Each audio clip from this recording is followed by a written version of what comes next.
child, I'll gladly say it. I am baptized into Christ. Because I could. Hello and welcome. I am your host, Pastor Coach David of the Pondering Hour. And today is July 16th, year of our Lord 2024. And this week I would like to review the Institute that I went to last week, the Songs of Deliverance Institute. And I'm trying something with a setup. Just trying something new.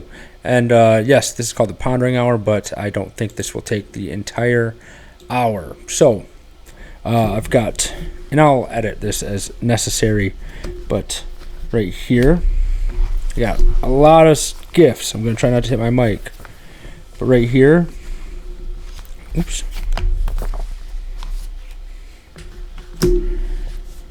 Let's see. Right here, I've got the Songs of Deliverance, Psalms in the Great Congregation in the Conference Book, and this was an absolutely amazing time.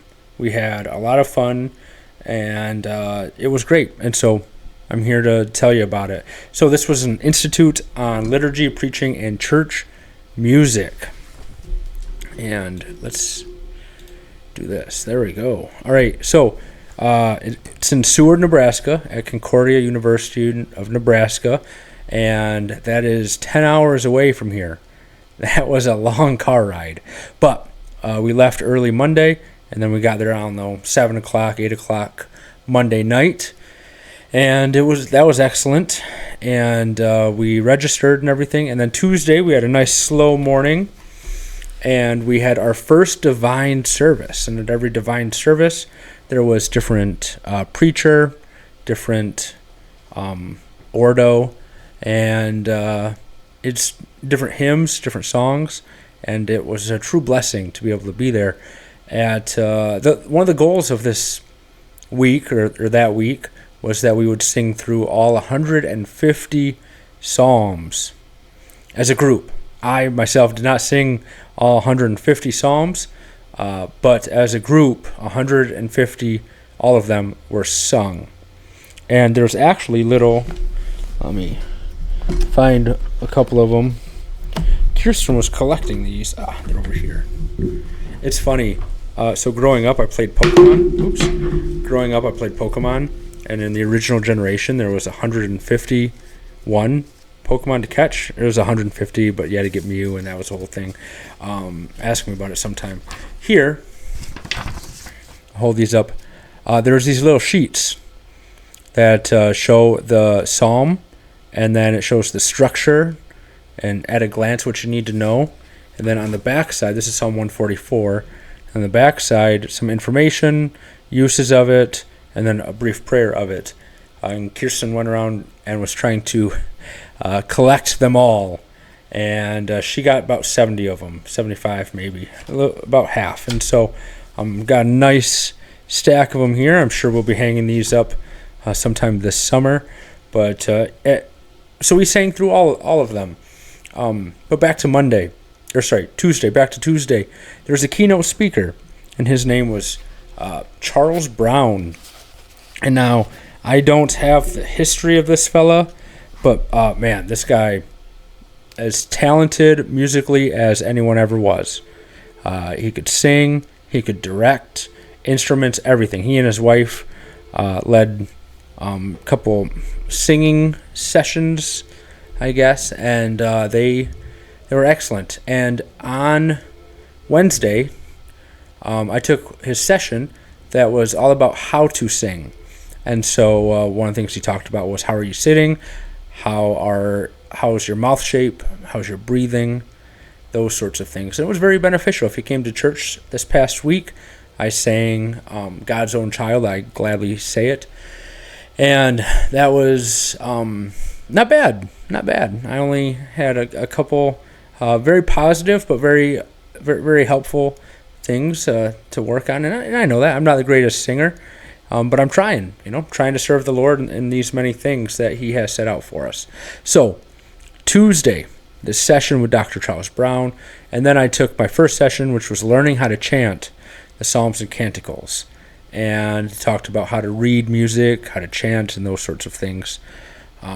We had evening prayer after dinner, and then we went to our first event. This was a highlight for me. I'm going to remember this event for a long time. This was a silent movie. Buster Keaton, and maybe if I can edit this in and show a picture of Buster Keaton. It's a silent movie, Seven Chances, by Buster Keaton, and he did all his own stunts and everything. We watched this silent movie, and this was accompanied by an organ and an organist in the flesh, and they were off to the side, and we were able to watch the movie and be blessed by the organists playing and service to the movie. But then we got to talking beforehand.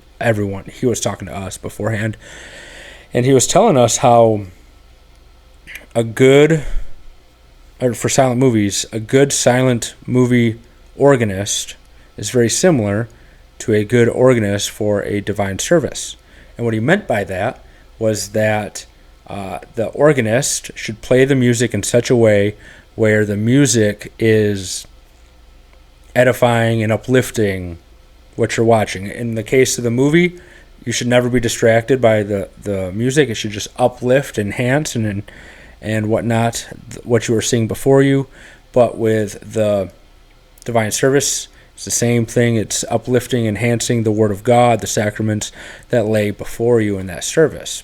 And so that movie, very funny. I didn't know what to think going into it. I've only seen a couple of black and white silent movies, and this was excellent silent movie. If you haven't seen it, very brief overview, because I guess I'm doing an hour maybe. I don't know. A very brief overview is that Buster Keaton's character, Jimmy, I think, inherits, $8 million from his uncle, with the one thing he has to do is that he has to be married by 7 o'clock. Excuse me. He has to be married at 7 o'clock on his 27th birthday. Well, he gets the letter at about 10 a.m. on his 27th birthday, so he's got 7-9 hours or so to find a wife, and hilarity ensues. So great movie. Go and watch that, and if you ever get the chance, watch it with a live organist. And then we had Compline afterwards in the street. A little evening prayer type thing where we're in the streets and there's some singing the psalms and there are a couple hymns and prayers and those things, and we were quite literally in the street. And there was trucks that would go by. We're on a side street, not a main street, but a side street off of the main street, in between the movie theater and the brewery, which I'll talk about in a moment. But that started at 10. The Compline did, and so we're walking back to our dorm, or riding back at 10:45 and getting into bed by 11. So I still feel like I haven't caught up on sleep. But anyway, Wednesday, we had morning prayer, which was great after breakfast. And then Dr. Charles Brown once more came up, and it just, again, absolutely wonderful. And then my second session B, was ministry planning that connects balcony, nave, and chancel. So if you're not familiar with how the terms of our sanctuaries, the balcony is where the musicians are, where the organist generally is. And then the nave is where the congregation sits. And then the chancel is where the pastors sit and stand and those things. And so this whole session was dedicated to planning that connected the three of them. You see, you can often fall into planning what's easiest to play, but you're forgetting about the theology aspects. You're forgetting about what the people can sing. Sometimes you're only thinking about what people can sing and not theology, and so it's connecting the through lines of all of those. And so that was very wonderful. That was by a CEF rep and pastor rep, and he did I thought that was good. And then I stepped out on the next thing because I had a sermon to write and there was no time. There's no downtime, so I had to skip something. So there was a couple of recitals, and you'd have to ask Kirsten or Raina what they went to there. I didn't go to any of those, but there was, oh my goodness, there was piano recitals and organ recitals and choral recitals and things of that nature. Finally, we got to the singing basics one. I already briefly highlighted that, but this session, he talked about sitting up, and one of the things he talked about was singing through your eyes. It was really odd, but it made sense the way that he described it, where you try to, most of us are singing like low in our mouths, where it's just like falling out of our mouths. He wanted us to sing really high, like up here. I don't know how this sounds, but it's up here. Practicing anyway. So overall, that was a great little course. It was like an hour, and it gave me some basics. Session D was liturgical preaching and planning. So, church year, what hymns to sing when, how does this affect people, how does this affect our music planning, and all sorts of things. That was very good. And then we got to it was a highlight, but it was also very hard. We had a sing-along for Psalm 119. Psalm 119 is very long. Very, very, very long. It took us 38 minutes of singing. And now the way that this worked, we were in an atrium. And in this atrium, there was stairs off to the right and then a balcony up there. It was not that big of a space. And I don't know, maybe 100 or so people in there. And at the sing-along, there was a couple different cantors that led different verses. And we were on the stairs, which I didn't want to be on the stairs because I've never stood on stairs for 45 minutes before. But you can imagine that standing on stairs is the least comfortable place to stand. And so, but that was fine. Other than that, and so it was so beautiful. We had people, we went back and forth between men and women, between the balcony and the floor, between children and adults, between cantors, and there was just groups of people that were deigned to sing, and so we separated out, so it wasn't, oh my goodness, 2:30 slog really hit me, but in Psalm 119, it's a lot, but it was so good. It was so good. If you've never done that, which most people have not, I would encourage you to at least read it, but if you ever get the opportunity to sing it, to do so. Then we had choral vespers. Vespers is a type of service, and it was a lot of singing done by different choirs, done by the congregation there, and it was incredible. Finally, we had Bach at the brewery. This is the selection of chorals with Compline. And there's the dates. We were the Wednesday night. And we literally went to a brewery, and we had two beers each. And I'll tell you that the first beer got me going to sing, and the second beer got me ready to go to sleep. So, 31 it hits differently. But so you can see all the different hymns, and the way that they did it was they would ask, or for not volunteers, but they would pick different people to come up and direct, and they picked people who knew how to direct, and so that wasn't so much a problem. I have no idea why, but I was nervous that I was going to get called on to direct. I shouldn't have been, because they obviously weren't going to call on me, but I was like, what if they call on me? I don't know how to direct. So, this was such a fun thing to do. I would like to do this around here, around the Grand Rapids area. Just go to a bar. Everyone's got, a couple hymn sheets, and we have some beers. We talk, hang out, and do a little bit of singing. It was so good. This was such a wonderful thing that we got to do. I would not do it for an hour, I got really tired, and my pregnant wife was also very tired. And then we had Compline again at 10 o'clock. And so we left again at 10:45 to go back. Thursday, we had Matins, another type of service with different hymns, sings, and things of that note. And then we had a new keynote speaker, Reverend Dr. Adam Hensley. This fella is from Australia.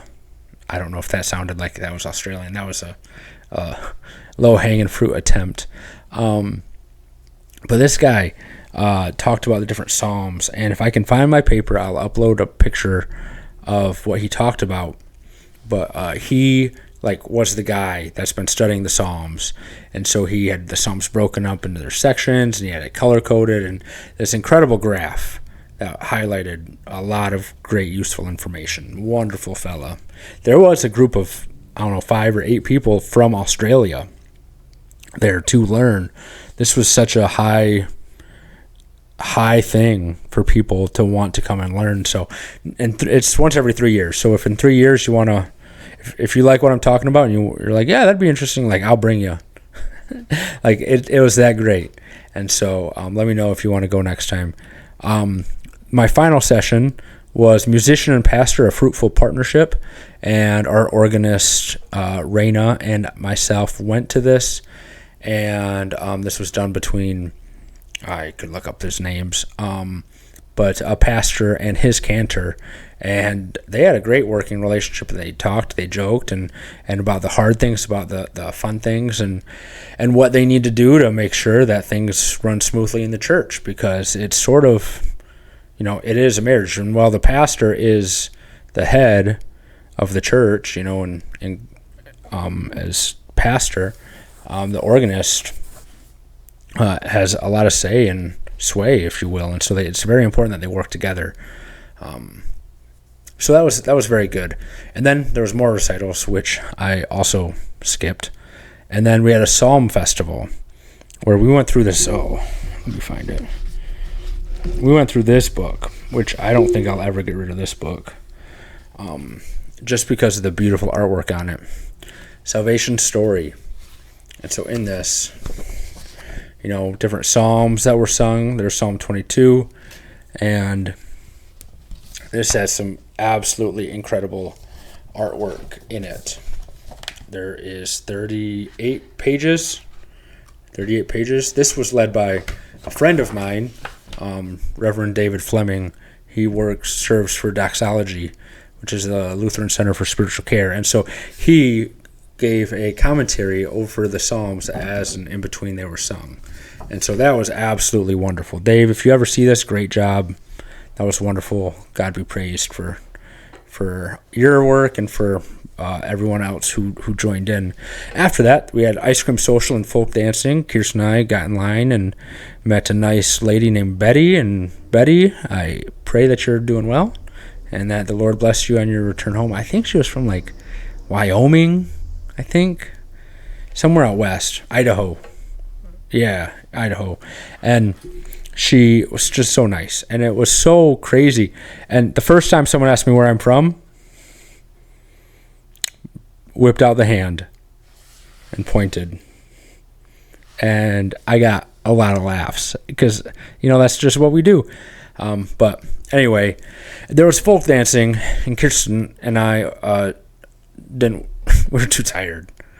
She was pregnant, and I just was very exhausted.